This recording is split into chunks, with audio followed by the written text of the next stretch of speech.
रिमझिम रिमझिम रिमझिम पाऊस आणि थंडगार वारा.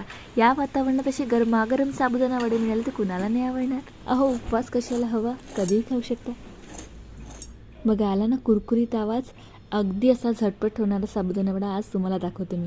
यासाठी मी घेतला 1 वाटी भिजलेला साबुदाणा, त्यासोबत 1 मोठा आलू, मोठा नसेल तर दोन उकळलेले आलू घ्या. याला छानपैकी एकजीव करा. आता यामध्ये मी 2 चमचे शेंगदाण्याचं कूट घातलेलं आहे, तेही भाजलेलं.